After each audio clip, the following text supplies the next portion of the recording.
everybody to Humboldt. Today we're doing the June 6th doc series. Today we have a Purple Heart recipient, one of my battle buddies. I know him as B Burn. Today I got my boy Gonzo, who's going to co-host because B Burn's a little nervous because he's never talked about this to anybody. He has people that don't even know him after his military service that don't even know he's a Purple Heart recipient. And so go ahead, introduce yourself, B Burn, to wherever you go by, and talk a little bit about yourself. Hey, I'm Jordan Blackburn.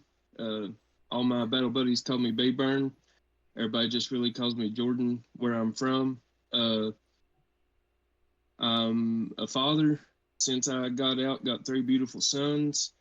And like Zach said, it's my first time really talking about it.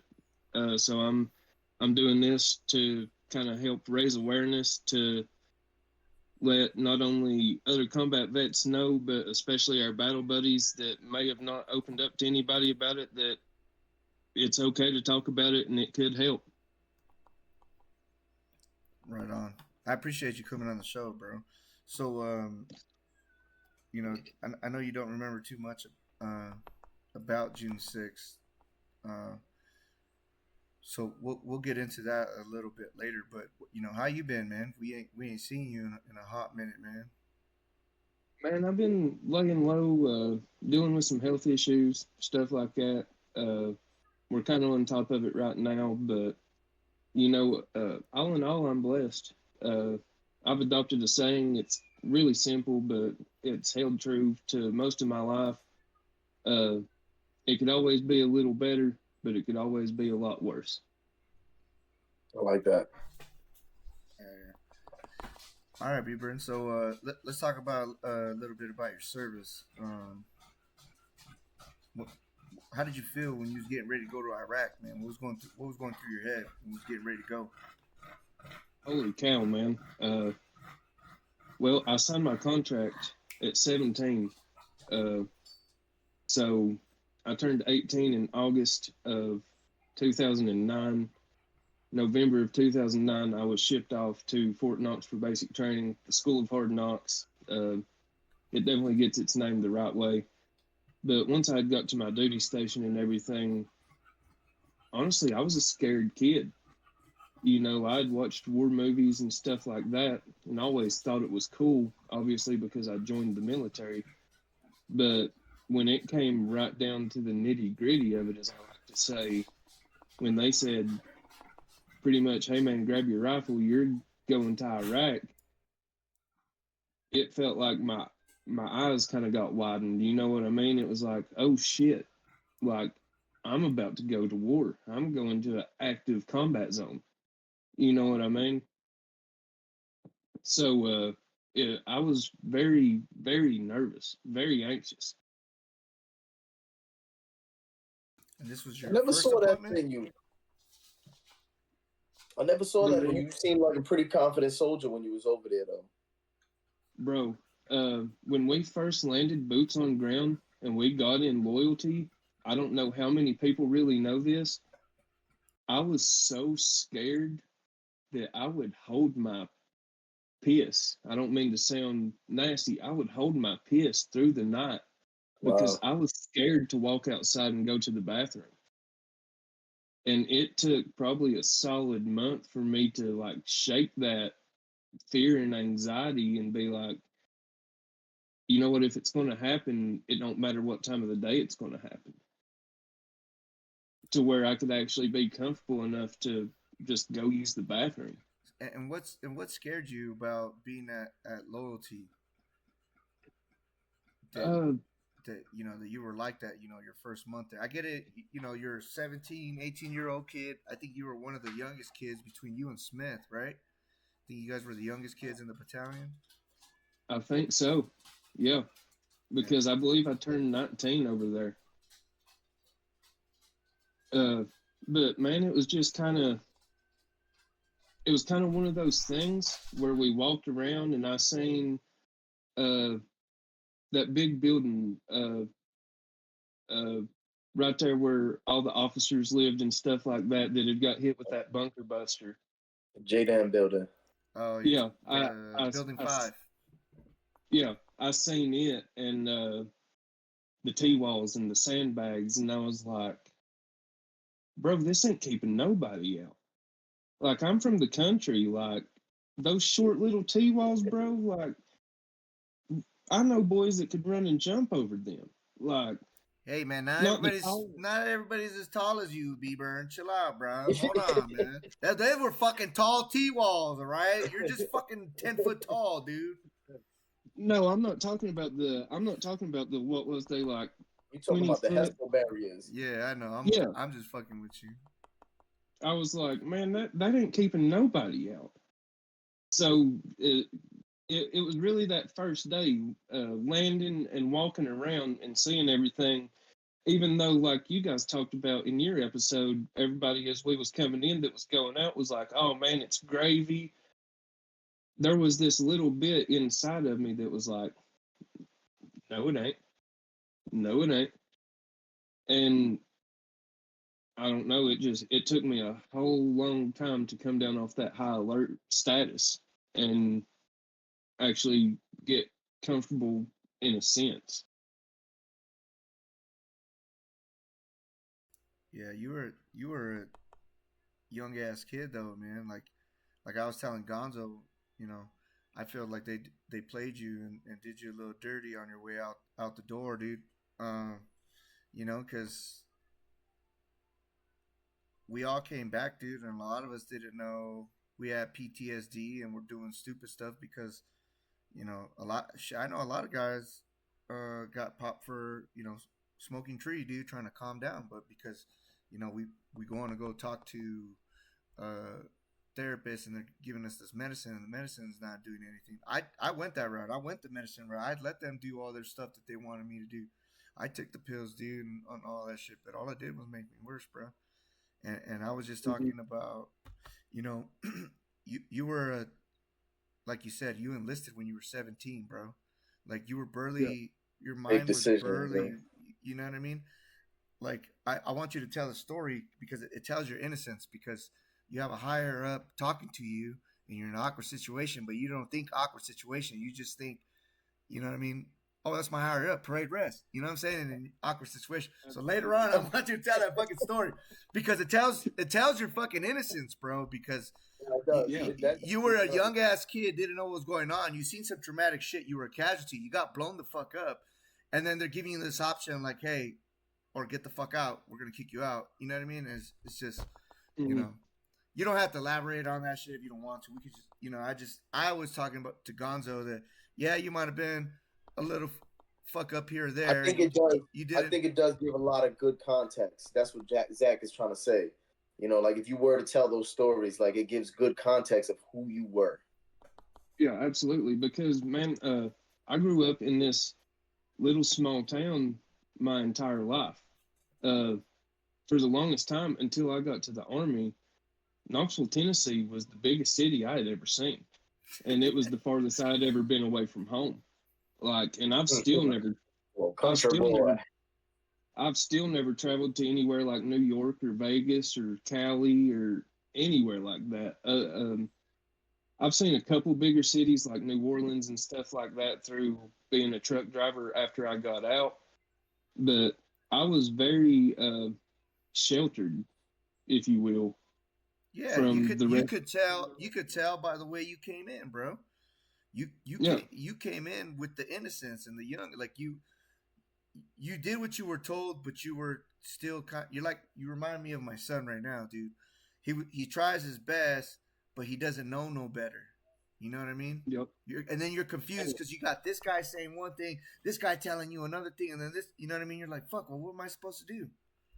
And yeah, and I and and I like, seen that a lot with you, B-Burn.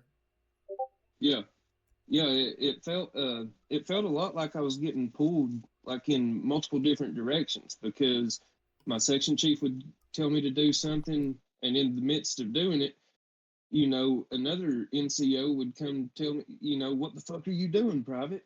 Something like that, and I'm like, okay, you know, who do I fuck up to more? I guess, if that Okay. makes sense. You know what I mean? Do I let my section chief down? Or do I let this NCO down that's right here, right now, breathing down my neck, telling me that I'm fucking up? So like when you got overseas, what was your like your job over there? I was a dismount. I was a dismount. Explain that so that everybody could understand. You know what I mean? Because we know. So on a dismounted patrol, we would load up in Humvees, MRAPs, a multitude of vehicles, and we would go out into the city and patrol looking for terrorists or just suspicious people or something that didn't look right. So when we would get and park the vehicles as a dismount, there was 2 dismounts and the chief, and we would all get out of the vehicle, and that's who would do the patrol. Oh, we lost Zach. So when you did go out, how did it feel? Like I know you say you expressed like you were scared in the beginning, and it took like a month to shake that. But how did you feel on your first dismount?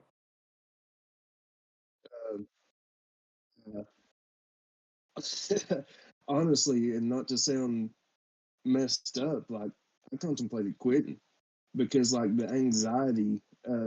I remember being in the back of that truck and it was hot and I was sweating. We was in full battle rattle. I was this 18-year-old, 185-pound kid. I'm like, I am the farthest thing from Captain America anybody's going to get to. You know what I mean? So as we're approaching, like I remember the anticipation of waiting for the vehicle to stop, waiting for the vehicle to stop. And when I finally watched us stop and come to a halt, and over the comms, Sergeant Bell say, "All right, dismount." And it was one of those things like when people say, "I felt my heart fall into my stomach." That's how it felt. I was like, it was like, "Oh my God, what's going to happen when I open this door? What am I going to step out into?"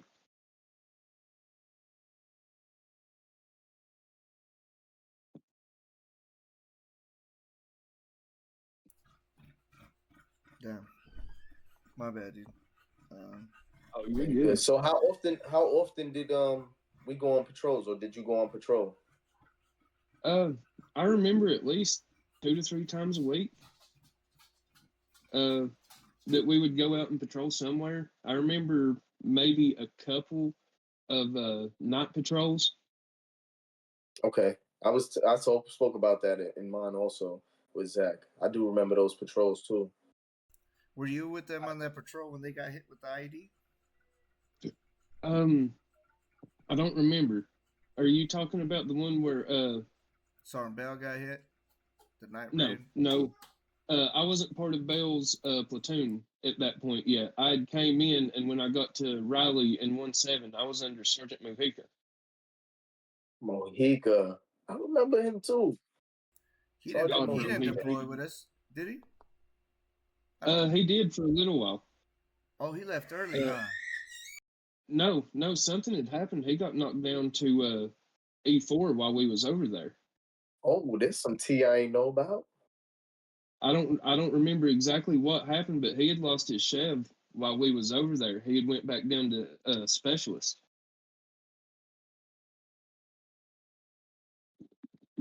Yeah, I remember him being a specialist, but I don't remember what he got busted for. I remember he hated me, bro. Hated me. Or it felt like it. Maybe he was Because just he trying to was. make me a soldier, I don't know. but Maybe he gave up on you, bro. I don't know. You gotta get. Like you said, they sent you over to Sergeant Bell because they said if anybody's gonna make you a soldier, it's gonna be him, right? yeah, yeah. And honestly, I believe Sergeant Bell really did. Bro, when I talk about a man that was hard on me, Sergeant Bell was hard on me. But honestly, if I could call that man right now, I'd thank him because at the time, like I remember us training out in the motor pool, overseas. We was training in the Paladins or doing something in the Paladins, and like I was just screwing up, and like Sergeant Bell had tried telling me a couple times, you know, Blackburn, do it like this, do it like this, and I was just being this dumb kid that wasn't listening or paying attention. Next thing I know, dude, he had me slung out of the back hatch of that Paladin, and he had me by my top and like had me off Yeah. the ground, feet off the ground, and he's like, "Stop fucking up." And like I remember because I'd never been in a fight as a kid or anything, so that was like the first real confrontation I'd ever been in. So I was scared to death. I was like, "This like 5 foot Incredible Hulk's about to turn me Yeah, into a fucking yeah, he was pretzel, a bro." beast. He was a beast.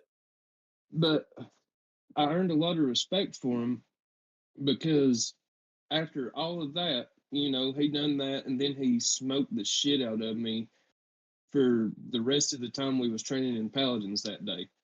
Like I remember I had done more push-ups that day than I probably done the entire Yo. 3 years spent in the army. But when everything settled down, I remember it was dark. I don't remember exactly what time or anything like that. I remember it was dark, and I got a knock on my chew door, and I didn't think it was for me. I thought it was Brewer or somebody to come play Xbox with Almeida. So I didn't even give the liberty of opening the door.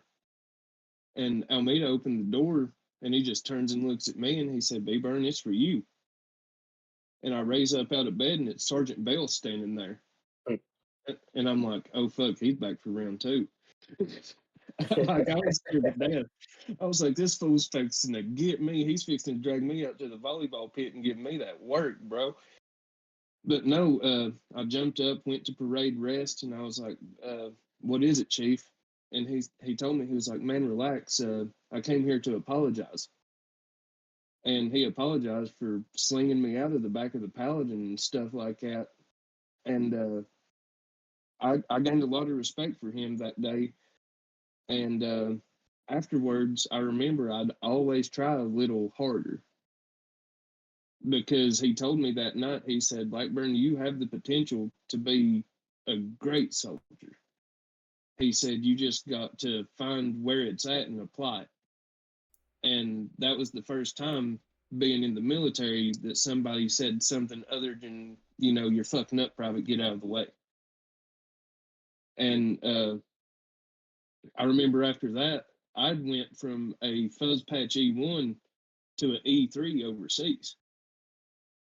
Like that's how much I'd started applying, and I was like, all right, if he thinks I can be this person, let's get on the gas and see if I can really be this person. Yeah, You know what I mean? you don't remember them promotion?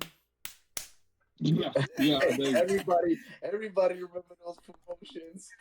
Bro, I remember when I got my two, like, I don't know why I thought that it was just like battery wide that somebody got to punch you in the chest.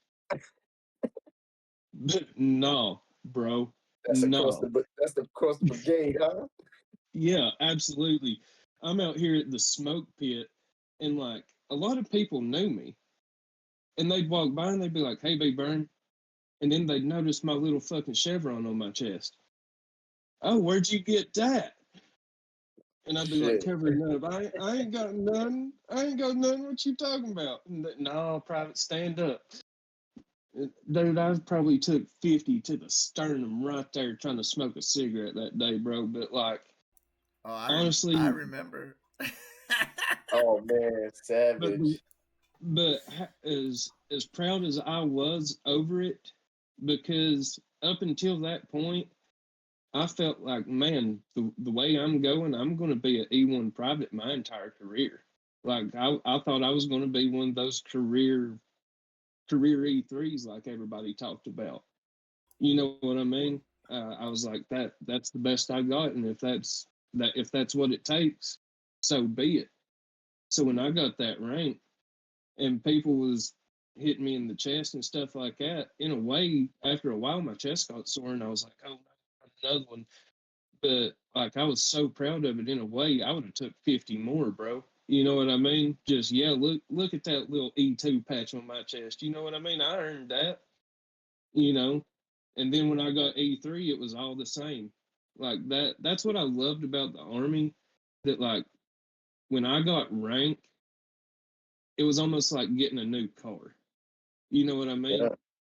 Yeah. I was like, holy shit, I'm doing something right. You know what I mean? I earned this somehow. Don't know what I done, but I got it. And fuck you if you're going to try to take it away from me. Yeah. Rank's just a little bit of rank. You know what I mean? I see motherfuckers go from E6s to E1s. Yeah. But It happens. yeah, it's about being resilient and bouncing back, and I just don't think you got the opportunity. That's all I was saying, because I seen how people, you ran you into the ground, dude. But you were B-burn, dude. You were just like, Yeah. okay, oh, gullible, yeah, Yeah, you were young, man. You were young. yeah, And man, I always tried to just quote unquote take it on the chin. You know what I mean? I'd right. always try to take it on the chin just for the greater good. And you had some good times. I recall some good Oh times yeah, over there.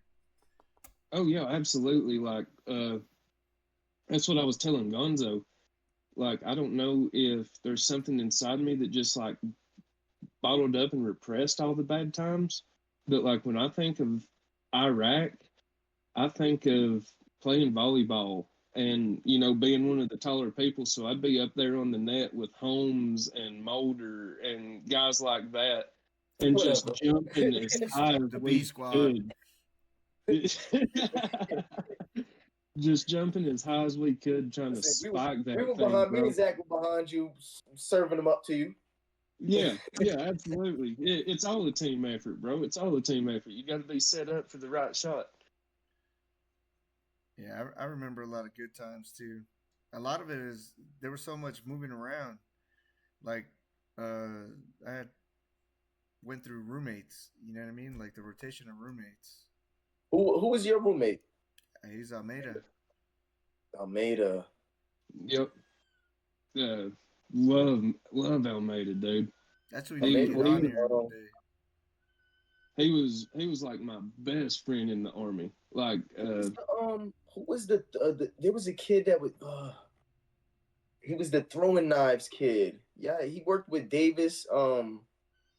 Not Ben Davis, other Davis, mm, and Cook.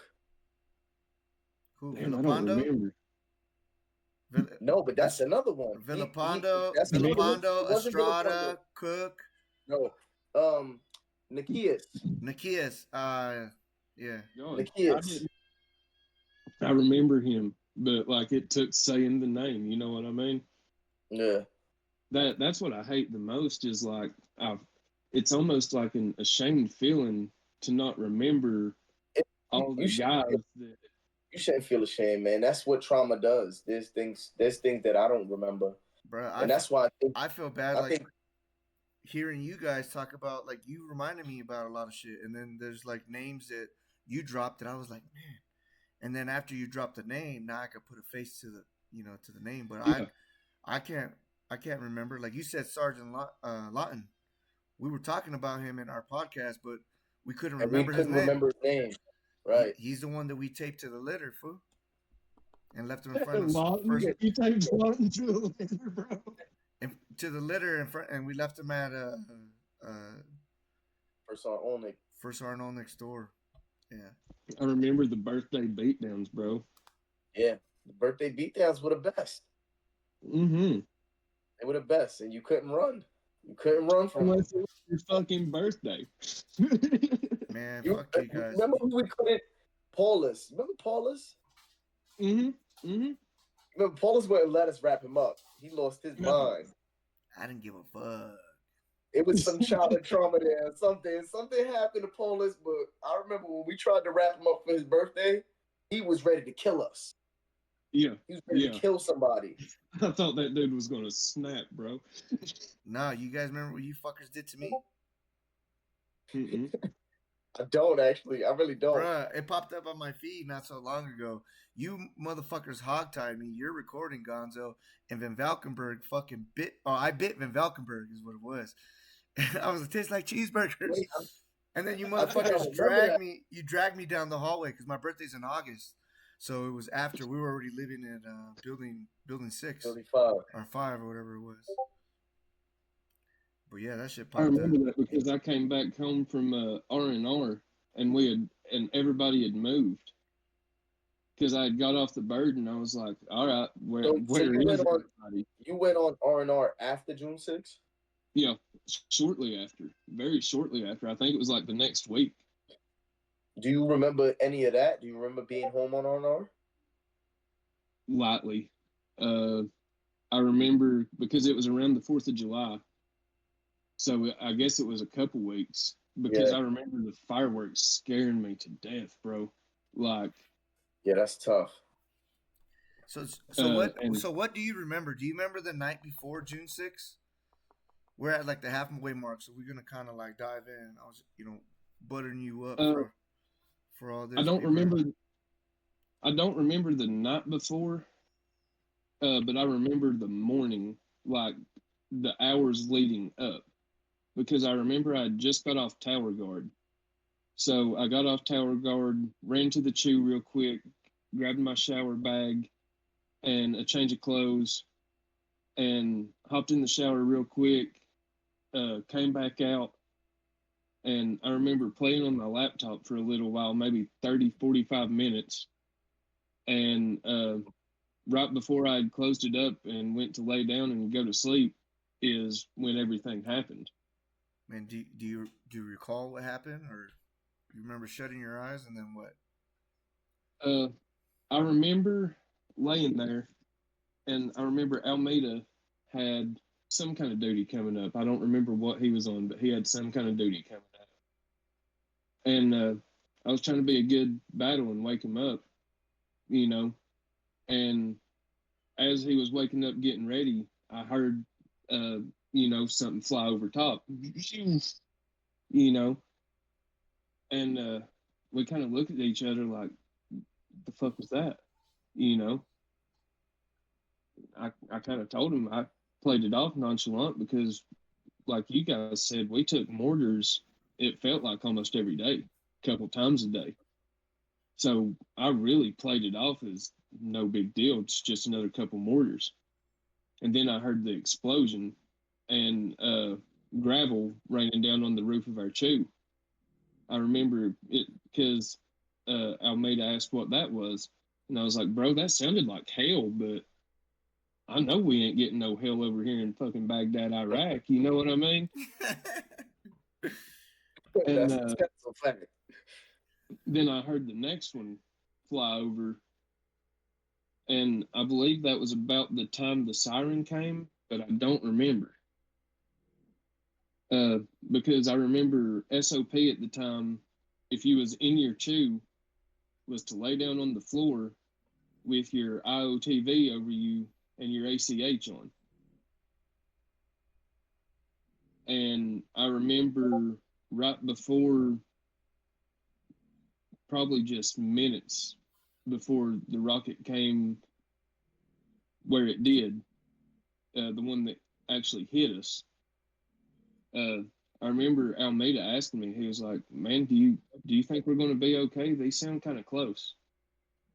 And I remember we're laying on the floor, and I look over at him like this, and I'm like, "Bro, we're going to be fine." I said, I said, "There's probably going to be one or two more, and we're going to get our day started." And about that time is when we got hit. So you guys were roommates, and next door neighbor was Centrone And Davis. and Davis, and then Yep. you guys were the far end ones, right? Or the lieutenant was on the other side. I don't, or was he across from you guys? I don't really remember, to be honest, man. I think I Cook's room was on the other side. yeah, Was if I in that aisle on the other side. Yeah, closer to the end, I believe. He was like second or third down from the Like, end. wasn't Yeah, I Castro's room over there too? I think so. Because I Yeah, remember Castro's room was over there too. mine and Almeida's and Davis and Centrone's was like almost kind of sort of in the center. I think you were the second one, and then Citron was the center. He was like the third one in, and I want to say it was Lieutenant Carter that was at the far side, because that's where Holmes was across from him, and he had told him to pull the tough boxes, and he was like, "Fuck you, I'm not doing that." Yeah. I don't remember like everybody's interaction, dude, but I only remember like key interactions. Like, Only reason so I remember I barely Castro remember was any of in it. that area was because I remember his wife baked him. She sent him like 30 cake jars, and who I remember he was pulling the cake jars out of the fire. the lieutenant, right? No, Castro. Oh, Castro. Yeah, but when Castro was doing that, everything was already. Castro wasn't in his room though, Are you talking about right? I the thought, the cake jars? yeah, Who had the cake jars? Castro for sure. Never Yeah, forget him. yeah, but there's pictures of uh pretty much of people like Holmes. Holmes had photos, because he had that T-shirt with the mortars. Uh, but everybody got to go back and fuck with their shit afterwards. You know what I mean? But I don't remember him pulling any of that shit out like during when we were trying to help anybody. Oh no, I'm not saying during. I said that I was just saying that I remember his room was there Oh, because I remember him pulling them out like afterwards. I remember oh, him saying, "Oh shit, look, I still have cake jars." yeah, dude, it's So I crazy. know his room was over there. It's crazy because this fool's room. Do you remember your room was still intact? Mine? Yeah, No, I don't. I don't remember if it was or not. Yeah, I'm pretty sure it collapsed, yeah. It kind it didn't kind of it? like it kind of like shifted and came down a little bit. That's how you guys got stuck in there. The door wouldn't open, and Do you remember that, B Burn, being stuck in the I, room? I remember. It's crazy, man. I it felt like almost slow motion when the blast happened, like because I was still looking over at Almeida, and I remember watching my wall closet just fucking send it across the room, and like I was like, oh fuck! It seemed like everything was moving like half a second at a time, and then everything kind of went black, and I woke up to screaming, So and you remember so you remember waking up in your room? yeah, and the yeah, Okay. screaming the was Almeida. yeah, the screaming was Almeida. The window unit, from the best of my knowledge, had gotten blown out and hit him or busted or something, and he got covered in Freon. And I was told that It the burned rockets him. were. I was told that the rockets were wrapped in HME, whatever that is, and HM. You said HME, yeah, homemade explosives. but it was like some kind of accelerant. Yeah, Hmm. they would use sugars. They would use fucking piss, dried up piss, and let that shit dry up and scrape that shit up. They would do all kinds of shit. So like, when we did a couple, room clearing places, if you smelled like a high urine area, it was probably like a bomb fake making factory, or at least where they were collecting it at. You know what I mean? Yeah, And I'm assuming that's what why he suffered the burns that he suffered, Almeida. Well, yeah. he got covered in Freon, but I don't think it was a Freon. They could say it was Freon or whatever, but Well, you know, uh, their room was on fire. They might have not known that their room was on fire, but like Almeida was on fire in his room, type shit. You don't remember any fire in your room or anything like that, Backburn? You just black smoke. I I was face down. I didn't really see anything. I remember waking up to Almeida screaming. Uh, and I swear I believe he was saying something, but I can't remember. But I remember scrambling because like I could obviously tell like he was screaming in pain, and it felt like I was trying to get to him, but I wasn't able to move. Like I couldn't go anywhere. So you just laid there. Yeah. Yeah, because So now after laying there, what do you remember after that? Do you remember the like leading up to you getting out of your room? Uh, Not really. Not really. Because I heard you guys say that Sergeant Elliott pulled me out, and like it was a I don't. lot of effort, dude. There was a bunch of people trying to get into the room because your room like collapsed a little bit, and Centrone's room, the rocket came in and hit Centrone and Davis's room. It hit the T Yeah. wall, dude. That shit was gone. When I got there, there was nothing there, dude. His room and whoever was the room next to him. I don't even know whose room was next to him. I don't. That was us. That was me and Almeida. No, Or on the other on side. the other side of you guys. So like Oh, if you were looking at your door, Centron was and Davis were to your left, and then there was another room down there, and then I'm watching Sergeant Peters come out like a zombie, dude. He came out from underneath his floor. Yeah, and then you remember my boy Sergeant Jones? That's another guy. I just remember right now. Right, I remember do his remember Sergeant Jones. Light skinned black dude. He was fucking Yeah. as white as fucking as your background, fool. Like as your wall. He was Oh wow. pale white dude, and he was like, and I was like, Jones, bruh. He had blood running down his cheek. I remember seeing Sergeant Bell. Sergeant Bell was walking to the bunker, like because people income was still coming in. You know what I mean? Yeah. So people were running to the bunker, and I think the round that hit Centrone's room was like the second round, or the third round that came out. It was like the second round. The first round. No, it was probably like the third round. I think it was the third. Yeah, they shot like 14. They shot 14. I remember. So when they shot, Really? yeah, but not all of them detonated. Only I want to say Was it 6? Had to be 5 that detonated. I don't remember how many detonated. I need to find out who knows this information to get them on to throw the facts in there. Maybe somebody higher up who's at one of those briefings. Maybe I get one of the smokes in here or something. But I thought there was only 6 rounds. Nah, dude, the steel OP guys, the snipers, they were shooting from two sides. They were shooting from the OP, from the Hog 2 and the Colt base side where I used to work at, and then the OP snipers that were working the Iraqi side by the apartment buildings. Really? My chief actually left me to go do that, and I ended up going to the OP. I can't even remember his name. What was that? He was skinny, buff ass. Not skinny, but he was tall and buff. I remember who you talking about. Damn.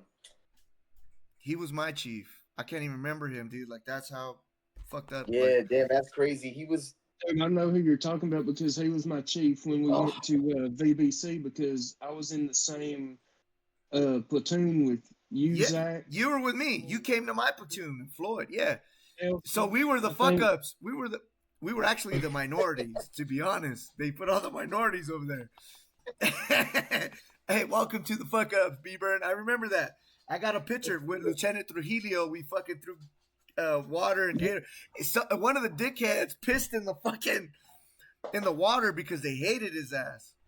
So he got peed on water, dude. It was how they had a pee bottle. Somebody hit his ass with a pee bottle, dude. Yeah. For his birthday when we went to VBC. I wasn't in the mood for all that shit, dude. But I was like, if you look at the photos, I'll fucking shoot them to you guys so you can look at them. If you look at the photos, you can see that I wasn't the same dude at that point right there.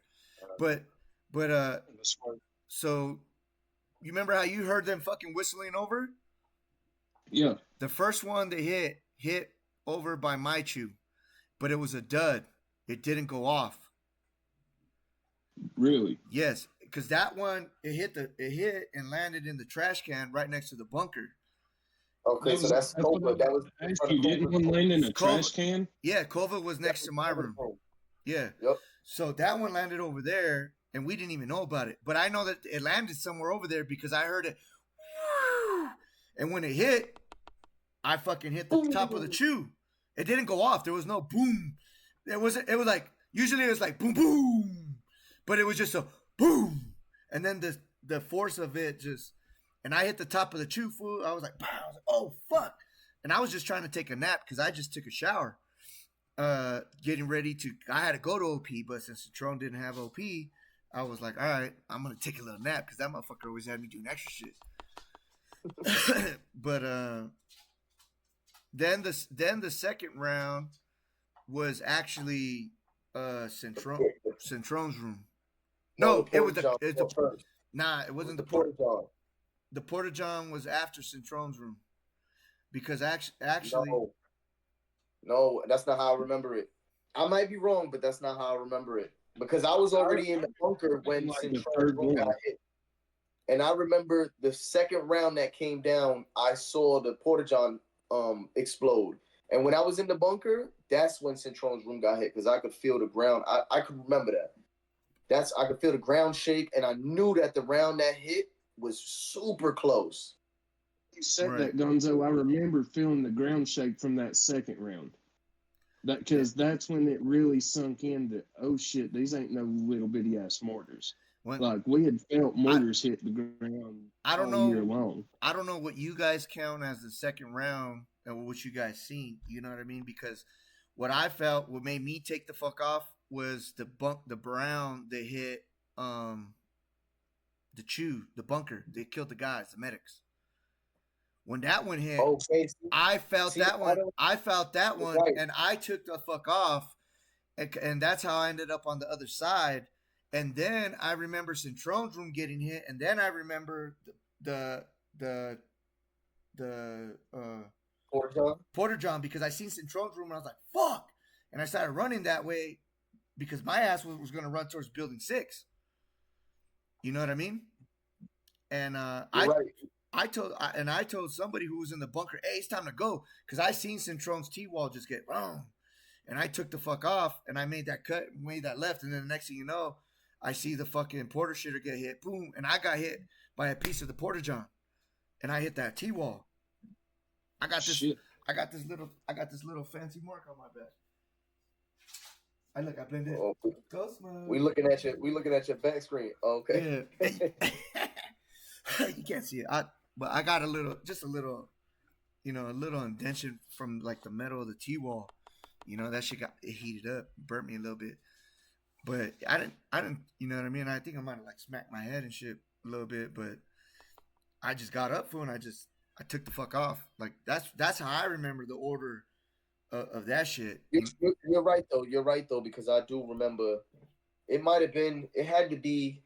I just remember Centron's room being hit after the Porta-John because when I was running to the bunker, I remember seeing the Porta-John in the air and going, "Oh shit!"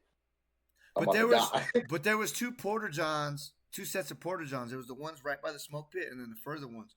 The first ones got fucked up by the round that hit Centron's room because if anybody was in that Porta-John, which there wasn't, thank God, that T-wall that hit Centron's room fucking destroyed that fucking Porta-John, dude. It fucking went it smacked that one and it smacked the whoever's room was on the other side of that shit. I think it was one of the first sergeant Day or somebody. But but they were like boom boom. So after you're out of your room, what do you remember after that? Do you remember going to the A station? No, I don't remember going. I remember being there though, just very vaguely. Do you remember who was there? No, I remember there was a bunch of people there. It felt like. Yeah, well, there was 51 casualties, dude. 51 that were hurt, and then the 6 that we took, and then. I remember the whole aid station building was full because, like, I was like, I would say on the porch, kind of. Was there like a porch on it? Yeah, there was. It was. Yeah. It's like It was kind a of like deck. It was a deck A deck with a little roof. with a net Yep. over it. and I remember kind of very vaguely like sitting there and looking around, and like it was kind of like a shell shocked moment, like, oh my god, what the hell just happened? Like I knew there was a bunch of explosions just went off, but I didn't know exactly what was going on. Do you remember what you were wearing? I was in PTs, I think. Nope, you were just in your drawers, boy. No, for real. I swear to you, you were just in your boxers, dog. Oh shit, bro. I don't know if you was getting ready to beat the meat and go to sleep, but I probably was, bro, because Almeida was getting ready to go on shift, and like that's why he I was trying to wasn't stay trying up to get him to go to work. Hey, hurry up, dog! I need some privacy. Get up before this motherfucker goes soft, bro.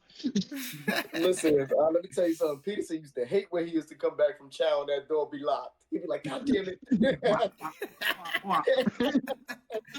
Come back in 5 minutes, fool.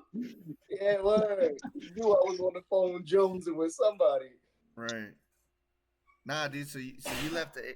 Do you remember getting on the bird from the aid station? No, I remember being in the hospital because Davis was right next to me. Like we was bed buddies, I guess. Like I was in one bed and he was in the bed, I want to say like directly to my left. So you were Forrest Gump and he was Lieutenant Dan. Right. Pretty much. But I didn't have any ice cream.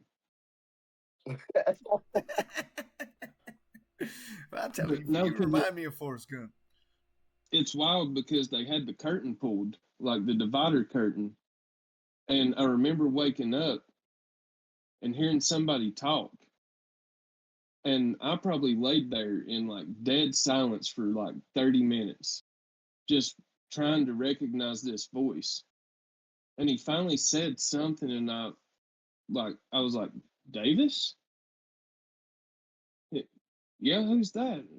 B-Burn? And I was, yeah. And like we had started talking and stuff like that, and like kept each other company while we was in the hospital. You know what I mean? How Do long you were you in the remember? hospital? Huh?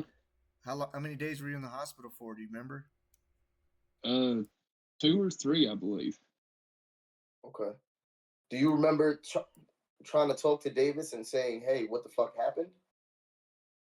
Uh, Not really. Uh, I don't know. Like it was one of those things where I wanted to know, but I kind of didn't at the same time. Have you ever heard "Don't ask a question you're not ready for the answer to"? Absolutely. It was kind of one of those situations because I knew for me to be waking up in a hospital, it Something was happened. bad. Yeah, Yeah. whatever it was bad, and I just wasn't ready to hear any bad news at the time. You know what I mean? I knew that it was bad, but I had no idea the extent. So what do you Or remember after being released from the hospital? What do you remember after that? I remember flying back to Loyalty, and that's kind of when I started getting filled in because, like, I remember showing up. Everybody was in building 6 or building 5, and I remember getting there and being like, all right, where's all my shit? And they're like, what do you mean, where's all your shit? And I'm kind of standing there like, I know I'm a gullible ass teenager right now, but I'm not fucking stupid, bro. Like, I've got a rifle, I've got uniforms, I've got full battle rattle. Where is everything? And they're like, bro, you lost everything. And I was like, no way, you're fucking lying. And I think that's when somebody told me, like, yeah, bro, your room burnt down. And I remember just kind of being shell shocked, like, well, what do I do? How am I supposed? Like that was my first thought. I was like, how am I supposed to go on mission if I don't have any uniforms or full battle rad? Like that was my immediate thought. Like how am I supposed to do my job without any of my tools? See, and that's the soldier in you, B Burn. You see what I Yeah, was talking yeah, about? man. Like That's why I say like it never showed, man. Like you never you got the expressed opportunity. scared. You didn't get to mature and grow, bro. You say you were scared, bro, but I never saw that in you. And I'm not saying that you weren't scared, but I never saw that in you. You know I what I mean? always tried my best to hide it. You know what I mean? Because I think when we first got there was one guy that seen it, What, your and pecker? this mate, no, the me being Is that scared. want to hear the he want to hear the second story so bad? I remember it was Hale. Do you guys remember Hale? I Hell, remember Private him. Hell. What I do happened to that remember kid, him. dude? I don't even remember who he was with.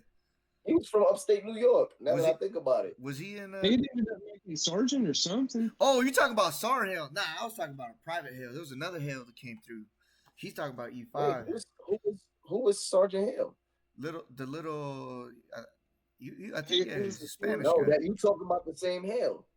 yeah, he was Yeah, a he's short older dude ex-sergeant. from New York. Yeah, he was from upstate New York. I remember him. But I remember he seen me one night, and I was scared to death. And he like kind of pulled me to the side, and he was like, "Hey, bro," he was like, "We're all scared." And he was like, if you show that, everybody in your platoon is going to see it, and that shit's going to spread. Yeah. And he's like, that's how people get killed. That's how bad decisions get made. And it was right then that I was like, all right, I got to suck this shit up. It don't matter how scared I am. Nobody is ever going to see a sliver of it again. I can be pissing my pants, and I'm just going to tell somebody my thighs are sweating. Like, I don't know. I wanted to cover it up to Thick keep. ass eye sweating. I wanted to cover it up to keep from being responsible for anything bad happening. Because if somebody seen me being scared and it led to them getting injured or, God forbid, even getting killed, I would have never been able to sleep again. You know what I mean? I'd carry that shit way down deep. And that was the last thing I wanted to do. I remember telling myself every day, like in the bathroom, I never did have to shave because I was a baby faced ass fool. Even though I got busted for peach fuzz all the time, I was baby faced as hell. I didn't need to shave. Number one, U.S. Army, fuck y'all for that. I didn't need to shave. Um, but I remember just like looking in my mirror and like not verbally out loud doing it, but like giving myself a pep talk. Like, all right, bro, you got this. Like, just hold steady, bottle it up. You got this. And by the time I would walk out the door of that shower chew, I was in full blown soldier mode. Even though I would fuck stuff up and not get it exactly right, I was in full blown soldier mode. But it was your first term. They didn't give you the credit that you deserve, dude. They just expect. You get these super soldiers, dude. You get these guys from the streets who've been through a lot of shit, dude, and then just become super soldiers. You get the Goodmans. You know what I'm talking about? The guys who just come in and Yeah. they're just PT studs and they're like, babied and this and that and they're Come on, Goodman, son. Goodman was my boy, son. he was Goodman, yo. he was I love Goodman, but he was the golden boy. I see that bro. This motherfucker got in a high speed pursuit. Chill out. Like, come He on. did. He hit like And 8 nothing cars. happened to him. He clipped like 10 cars. Like, Oh, he definitely lost rank for that. bruh, he lost. Nigga, he was an E4. He was an E4. He got busted down to an E1. Right, but for what he did, they should have sent his ass home. But nothing happened to that fool. You know what I mean? Yeah. He was underage drinking. You're right. He had a fake ID. Fake ID, underage. Yeah. If it was But one of us, if it was B Burn, that motherfucker would have been gone. No, Yeah. I agree. They wouldn't have been. You're right. It's politics. I feel like You're right. I It is feel like politics. the Army standard. I feel like the Army standard is hung too highly on how good you can do PT. You know what I mean? I agree. But it does take into effect when you're on the battlefield. You know, the better you can PT, the better you're gonna be. You have endurance. You The know, on the more you're battlefield. conditioned on the battlefield. But Right, come of on, it's course. kind of hard to get conditioned when they're working the dog shit out of you too. You know. Yeah, Yeah. absolutely. So Because like I remember through my military career, like I always felt like I was one of those lower tier soldiers just because I wasn't good at PT. Like I remember that PT test we done in Iraq.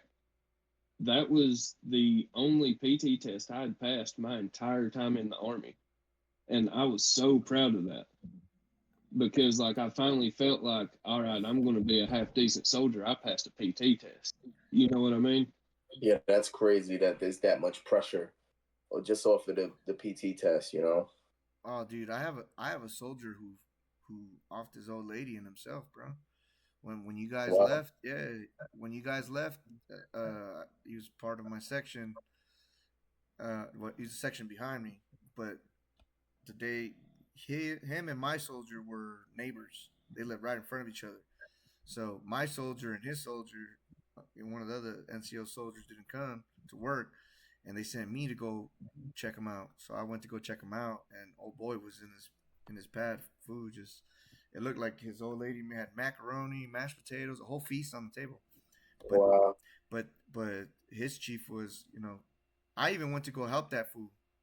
Um, to do PT food because they were hard on that food. Nobody was there helping him. Nobody was Yeah. doing the extra PT after work I or feel inviting like him you're to the right though, gym. Zach. It's what you said, man. It's a lot of politics, man. Because let me tell you something. I used to get 98 push-ups on my PT test, but it wasn't because I did 98 push-ups. It's just because I had the right counter counting my push-ups. Nah, see, not me, dude. I always made sure that I didn't count on anybody because I was such a shit talker.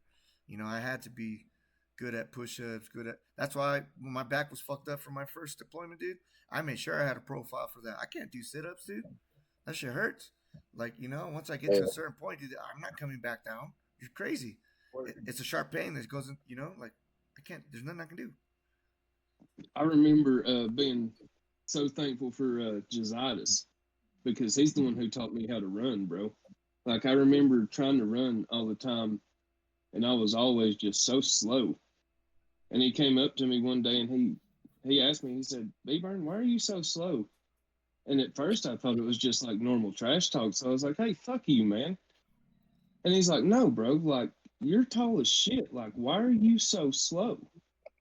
You should walk this PT test. Right. And the next time we done PT, he got beside me and he was like, open your stride up, bro. He said, you got those long ass legs, use them, B-Burn. And when I finally started throwing them out and taking strides, dude, I got fast. That's all you needed, bro. You got to think about it. Ain't nobody taught you how to run. That's something Yeah. you learned about yourself. You taught yourself how to walk, really. That's Mm-hmm. why you walk cricket. Nobody corrected your ass. You know what I mean?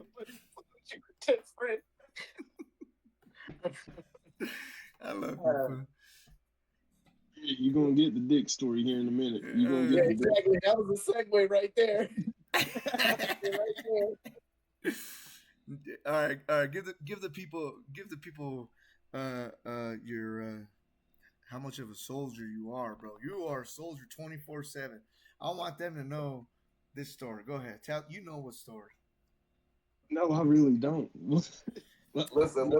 We was joking earlier. We was joking. I'll give you an intro to it. We was joking earlier, right? Because in the army you meet the gayest straight men you will ever meet in your life. Yeah, The absolutely. gayest straight men you will ever meet in your life. And one thing I remember about Bieber was that he was swinging. So now you can go ahead and tell your story. Now you can go ahead and tell your story. All right, dude. So I was always a bashful kid. Let me do a little backtracking in this. I was always a bashful kid. So basic training, I'm sure y'all all had to do it too. That first shower in basic training, when they strip everybody down, line y'all up, and send y'all into the shower like 5, 10 at a time. You got 3 minutes to wash everything and get out. 3 minutes? Shit. Bro, I remember being so scared to be naked in front of people. Cause you're And how like old? How old are you? 18. I'm 18 years old. Like never been in a situation like that, you know what I mean? And it carried on for a long time, even in Iraq. Uh, I would wait till late at night or early in the morning to take a shower because of embarrassment of somebody seeing me in my birthday suit. So one day I got off a tower guard and it was night shift, so I got off early in the morning. Went to my room, grabbed my hygiene bag, grabbed a change of clothes, walked to the shower too, and I was like, oh yeah, this hoe is empty. Like, I'm in here singing in the shower, everything, because I have this whole chew to myself. I don't give a fuck about nothing. I hear the door open, probably 10 minutes into my shower finishing up. And I'm like, okay, no big deal. I quit singing, got real quiet. I was like, they'll be in the shower before I get out. And the shower chews, there was a privacy curtain, and then there was another curtain that you would step into the shower. I'd left my towel laying on the bench on the outside of the privacy curtain because I was in there by myself. I didn't care about nothing. I step out of this shower, and the only thing I hear is, what the fuck, B-Burn? I turn to my left and look, and it's my platoon sergeant, Smoke Rich, standing there staring at me, bro. And this is the innocence. First reaction, butt ass naked. My dumb ass goes to parade rest. Hands behind my back, son. Like, feet shoulder width apart, hands behind my back, and everything just swinging. For those of y'all don't know what parade rest is, it's just the position in which you would address your higher up. Yeah. It's how you address your non-commissioned officers is the position of parade rest. What Zach is doing right now. Yeah, that's how I was standing, completely naked in the shower for however many people are going to watch this on YouTube. Jesus Christ, Zach, how did you get me into this story, bro? So he's just sitting there looking at fucking King Kong. He's standing there staring, bro, and I go to parade rest, and he asked me what I'm doing, and I tell him addressing my non-commissioned officer. So he tells me to stop and put some fucking clothes on. And as I'm getting dressed, he's asking me where I got that fucking thing from. That's funny. Did you tell me it was on sale at Walmart or? Yeah. Did he look down? Did he look down at his at any time? Did he look down at his? No, he was still dressed. He was still dressed. He was like, "Get that fucking monster out of here!" Fucking embarrassing me. Or he killed somebody. The biggest dick for a white boy I've ever fucking seen. That's wild, dude. Yeah, I hated them showers, bro. I really did. Especially. You only hated them because Centrone used to jump in them with you. I know. I just got used to it. Hey, just all right, fool. You ready to shower, dog? Here, scrub my back, fool. Dude, if there was all that motherfucker, you had to make sure he got in the shower first, bro. Because if all the showers were fucking open, dog. I mean closed, like somebody's in each one, right? He's opening each one to see who's he gonna get in the shower with. Hey, I remember Estrada. Centrone would do the gayest shit, but if you did some gay shit to him, he would lose his fucking mind. He hated it so bad. Hey, But he put his nuts on Calder's shoulder. remember that, And bro. and was like, "Hey, maricon." Ah, he kissed my balls, bitch. Oh fuck. That was at the QRF shack. QRF Shack.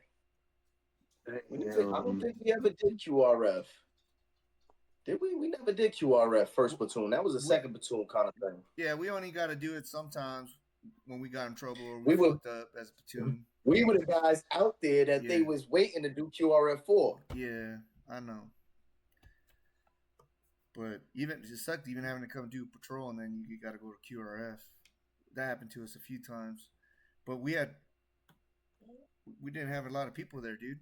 Our shit was only like the battery and then like a platoon from Alpha Battery. Yeah. It was Yeah, us. it was a real small setup, bro. Huh? It was a real small setup because I remember getting to BBC and like seeing everybody, and I'm like, "Hey, where y'all motherfuckers been this whole time?" You know what I mean? Yeah, dude. I talked to like my buddies that were like in Alpha Battery and shit and HHB and people who didn't come with us. And they were like, "Damn, dude, what happened? What you guys go through?" I was like, "Bro, I don't want to talk about it." Yeah, for real. But yeah, dude, fuck, man. I really do appreciate you coming on this show, B Burn, and telling your side. It kind of sucks because you really didn't get to, you don't remember so much, dude. And I'm kind of glad you don't, dude, because like I said, your innocence back then, dude, you were a kid, dude. Yeah. Even to this day, how old are you now? 33. 33. I'm 33 now. Damn, dude. Wow, so that means I had to be like 21, 22. Yeah. Crazy. It's crazy. Crazy, man. Like, you don't even realize it. I didn't even realize what I was doing at such a young age, to be honest. And you did it even younger. I at least had a few years to live on my own. I moved out of my mom's house when I was 17. So I at least got to, and then I enlisted at 19. So I at least got to experience a little bit of life of my own. Yeah. I got like 6 months of that, what you would call adult freedom. You know what I mean? Because I turned 18 in August and I was shipped off I got like 3 months because I turned 18 in August and got shipped off in November to Fort Knox. But still then I was in this little bitty small town, so there ain't really nothing here, bro. You know what I mean? Right. You're blind to the world still. Yeah. But all right, well, let's end this show and then we could keep chopping it up and catching up after this. For sure. But you want to say anything to the people, B Burn, before let it go, before I hang this up? Yeah, man. If there's anybody that's been through this, whether with us, part of the 1-7 family, or any branch of the military that has went overseas and dealt with stuff that we've dealt with, if you've not talked about it, give it a shot. Maybe the first couple times ain't the easiest in the world, but the more you open up and actually talk to like-minded people like my battle buddies here, Zach and Gonzo, that we was in it together. I feel like it helps. I feel like it helps speaking to like-minded people that when you say something that you think just completely doesn't make sense, it does to your brothers. Yeah. So give it a shot, but reach out to somebody. Hell yeah. Gonzo, you want to say anything?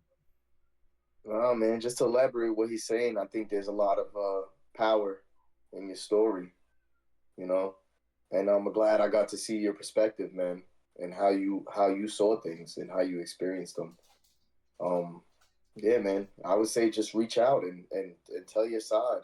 There's a lot of power to, giving your testimony. Absolutely. The same story can be told 100 different ways through a different set of eyes. Absolutely. right, and that's what we're trying to show. Just in my main series, The Humbled, All Walks of Life. That's what that is. It's just everybody's walk of life, different perspective, bro. You know, you were spoon fed kid. You know, you were, Gonzo. You had both parents. You know, I come from a broken home. You know, from the streets, homeless kid type shit. You know, everybody has, different walk of life, but we were all in the same incident, bro. You know what I'm saying? We were all there. You know, everybody had a different point of view. You were a casualty, be burned to, you were just you to this day. I hope that, even today helped you out a little bit to remember some of that stuff, because when we talked a little bit, you just didn't remember anything. So I hope that Yeah, walking through and talking with you, I hope you do let it out and you kind of remember more, and don't just hide it. You know what I mean? You got to let that shit out and be free of it, because eventually it's gonna eat you up. You know, yeah, I don't sleep well because a lot of shit eats me up. And I'm slowly processing it, working it, and I'm using this to process it. So if you ever need to just talk, bro, hit me. That's exactly absolutely. what I was telling you earlier, B Burn. Now you in the Discord with us, man. So it's here. It's here now. So whenever you need us, you could always shoot a message, call us, get us in a group chat, whatever it is. Absolutely, that sounds great, and I really am thankful for you guys for doing this because, like I said, it's untelling how many people are out there like me who never really spoke about it because they don't know how to, or think that somebody don't care or don't understand or whatever uh, the excuse may be.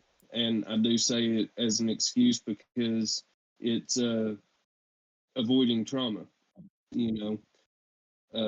So whatever it may be, you know, there are people who care, there are people who understand, and then your battle buddies always love you. You know what I mean? It's a fact. Hell yeah, I will forever love you fuckers. Absolutely, for Right. real. All right, guys, thanks for swinging by. I'm gonna see if I could try to get B Burn on the show for the Humboldt. He has a story to tell. Not only was he a casualty in Iraq, but uh, you might have heard a little bit about his life. But after his life of the military is, he got a hell of a story. So, Yeah, um, absolutely, man. Whenever you want me, just hit me up. I'll try my best to get on here. yep, and take care of yourself, B Burn, and try to get better, brother. And live your best life, dude. And we need to get together and you know Oh yeah. link up, go on a cruise or something. You say you're getting bored at the house now, so maybe go Yeah, on a for little real. trip together. You ain't seen the world. Let's come on. Let's take you on one, bro. But I'm down. all right, y'all stay humble. Thank you for watching the channel. Appreciate you guys. Hope to see you guys next time.